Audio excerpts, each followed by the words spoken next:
கிறிஸ்துவுக்கு பிரியமான சகோதர சகோதரிகளே, இந்த நாள் வாக்குத்தத்த வசனங்கள் மத்தியோ அதிகாரத்தில் 13, 14 வசனத்தை நம்ம பார்க்கல. இன்னைக்கு இந்த நாள் கேட்குற சகோதர சகோதரிகளே, நீங்கள் புதுசாக கேட்டாலும் சரி, இல்லை நீங்கள் ஏற்கனவே கேட்டுக்கிட்டு இருந்தாலும் சரி, ஆண்டவருடைய பிள்ளைகளாக நீங்கள் இந்த நாள் உங்களுக்கு நான் ஒரு நற்செய்தி சொல்கிறேன். இயேசு கிறிஸ்துவோடைய நாமத்தினால் உங்களுக்கு நான் சொல்கிறேன், நீங்கள் பூமிக்கு உப்பாக இருக்கிறீர்கள். பூமி உப்பு என்ன பண்ணுவான், உப்பு சாரமற்று போனால் அது என்ன பண்ணப்பட்டதான், தூக்கி வழியில் போடப்படும். மனுஷர்கள் அதைகள் மிதித்து கொண்டு போவார்கள் சொல்லப்பட்டிருக்குது. அதுக்கு 14வது இடத்துல சொல்லப்படுது, நீங்கள் உலகத்துக்கு வெளிச்சமாக இருக்கிறீர்கள், நீங்கள் மறைந்திருக்க ஆகாது. நீங்கள் உலகத்துக்கு வெளிச்சம், மலை மேல் இருக்கிற பட்டணம் நீங்கள் மறைந்திருக்க ஆகாது. ஆண்டவரே சொல்றபடி அந்த அதிகாரத்தில் என்ன சொல்லப்பட்டிருக்குது, நீங்கள் பூமிக்கு உப்பாய் இருக்கிறீர்கள். உப்பானது சாரமற்று போனால் அந்த சாரம் எதனால் அற்று போனது என்று மனுஷர்கள் அதை அதில் என்ன பண்ணுவாங்களா, தூக்கி வழியில் போட்டு போனவொடனே அது மனுஷர்கள் மிதித்து கொண்டு போவார்கள் சொல்லப்பட்டிருக்குது. நீங்கள் சொல்லப்பட்டிருக்குது, ஆண்டவராகிய இயேசு கிறிஸ்து சொல்லப்பட்டிருக்கிறாரு, நீங்கள் என்ன பண்ணுவாங்களா, பூமிக்கு உப்பாக இருக்கணும். உப்பு என்ன பண்ணப்பட்டிருக்குது, உபயோகப்படுது. நல்ல ஒரு சாப்பாடு, சிக்கன், மட்டன், வீட்டில் நல்ல பிரியாணி, வீட்டில் ஒரு பீட்ரூட், கேரட், இது மாதிரி பொரியல், இதெல்லாம் பண்ணுவோம். நம்ம வீட்டில் ரசம் பண்ணுவோம். இதெல்லாம் பண்ணக்குள்ள அதுக்கு தேவையானதை மட்டும்தான் நம்ம என்ன பண்ணுறோம், உப்பு போடுறோம். அதிகமாக போட்டுட்டோம்னா அந்த உப்பு என்ன பண்ணப்பட்டிருக்குது, கொட்டை கீழே விழுந்தப்படுது. ஆனாலும் உப்பானது பூமிக்கு எல்லா இடத்திலும் உபயமாக இருக்குது.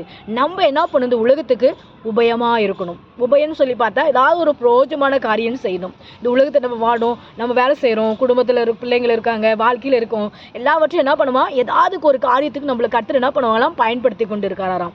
அது பயன்படுத்தும் போது அந்த காரியத்தை நம்ம கரெக்டாக செய்யணுமா.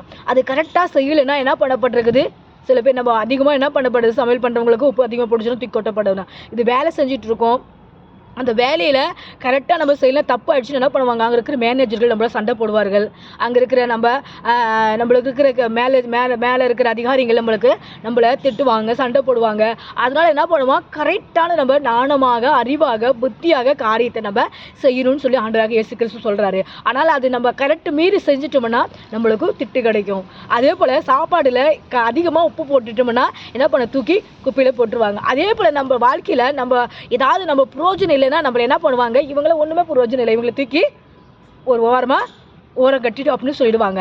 ஆனால் இந்த உலகத்தில் நம்ம அப்படிலாம் வாழ்கிற காலத்தில் நம்ம நாணமாக நடக்கும்போது, அதான் இங்கே சொல்லப்படுது கீழே 14வது அதிகாரத்தில், நீங்கள் உலகத்துக்கு வெளிச்சமாக இருக்கிறீர்கள், மலை மேல் இருக்கிற பட்டணம் நீங்கள் மறைந்திருக்க ஆகாது. நீங்கள் சொல்லலாம், என்னதான் ஒதுக்கி வச்சுட்டாங்களே, ஃபஸ்ட்டில் பார்த்தா 13ல் என்னதான் என்னை தள்ளி விட்டுட்டாங்களே, எனக்கு ஒன்றுமே இல்லையே அப்படின்னு நீங்கள் நினைக்கலாம். ஆனால் இயேசு கிறிஸ்துவானவர் சொல்கிறாரு, நம்மளுக்கு ஆண்டவர் நம்மளை உலகத்துக்கு வெளிச்சமாக வைத்திருக்கிறார். நம்ம நினைக்க, ஐயோ அவ்வளோதான், நம்ம வாழ்க்கை முடிஞ்சிருச்சு, நம்ம இனிமேல் நம்ம இந்த வியாதிலேருந்து சுகம் கிடைக்காது, நம்ம இந்த படிப்புலேருந்து நம்ம முன்னேற முடியாது, நம்மளுக்கு இந்த வேலையை விட்டு நம்மளை எடுத்துட்டாங்க, திருப்பி நம்மளுக்கு வேலை கிடைக்கிறது ரொம்ப கஷ்டம், நம்ம இந்த நம்ம நம்பினவங்கள நம்மளை விட்டுட்டாங்க அப்படின்னு நம்ம வாழ்க்கையில் நினைக்கலாம்.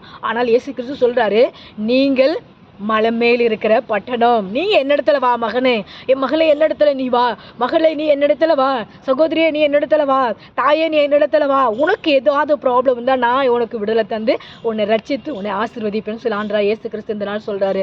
ஆண்டவராகிய இயேசு யார் ஒதுக்கப்பட்டாலும் கர்த்தர் நம்மளை நேசிக்கிறாரு. ஆண்டவர் நம்மளை இந்த வசனத்தின்படி உங்களை மேலப்படுத்துவாராக. ஐயா, வசனத்தின்படி நீங்கள் என்ன பண்ணுவோம், கை கொள்ளுங்க.